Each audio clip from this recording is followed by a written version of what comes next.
What went into that with Kyle not having to play as much travel ball and kind of having an account maybe not being? Because he was with Dad in the dugout for national championship games and all that, and in Omaha and regionals and super regionals. And when I look back at it, I don't regret how I raised him through the game.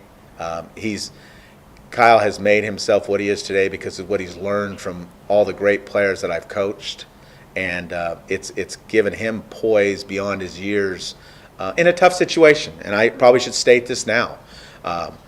I'm proud that Kyle is in this program, and I know he's proud to wear the orange, but I would ask, my ask to the media is that Kyle is his own person. I love him as a son, and I'm sure equally he loves me as a father, but I think he has set his own identity now, and he'll continue to create his own identity, and I think it's just unfair for him to be labeled as the son of Dave Serrano, head baseball coach. I want Kyle to be himself, and that's what I've said from day one, and I want him, I think he's already got his niche going, and as we move forward, he'll continue to carve out that niche of where it's going to take him in this game.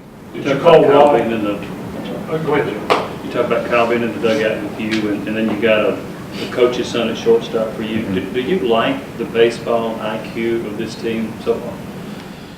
It's getting better. It's getting better. That's important. Yes, to be good, you have to have talent, but you have to have baseball IQ. Definitely, that's a great question. It's getting better. We continue to test them every day in practice in different situations. It's about them retaining it. They can't. We're going to be there for every step of the way with them, but they can't rely on us as coaches. We've got to help them. We've got to teach them, but then they've got to do it in those situations. So baseball IQ is huge. Base running wise, different defensive movements on the defense, all that kind of stuff is important to winning championships. And the littlest things add up to the big things. And it is, AJ, I talk about Kyle, AJ does have those kind of instincts. And I think we're starting to see now. I was in a different position yesterday behind second base during our squad game, and I was really hearing AJ saying some great things to the other infielders, and that kind of stuff's so important in baseball, is the pre-pitch talk and the anticipation of each and every sequence that can come up. Back to Kyle for a second. Did you coaching your kid in college is a little different than coaching in Little League. Did you call Rod to find out maybe some pluses and minuses or anything like that? Because we've seen this before, honestly. Right? No, actually, Kyle called some people that had coached, that had played for their dad before he made his decision. And, for me it's been great because the fact that, and I'm proud to say this, Kyle's one of our hardest workers. He would fall within the top 5 guys on our team of work ethic. That's him, that's not me. And so he makes it easy on me. And then the fact that he has some ability, that he's done a lot of things right, makes it extremely easy for me.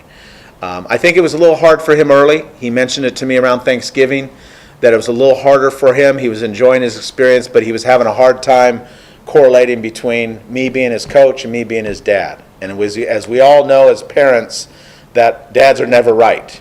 Coaches are always right. So he was having a hard time distinguishing between the two. But I think that, and I shouldn't just say dads, parents are never right, but other people are always right in kids' minds.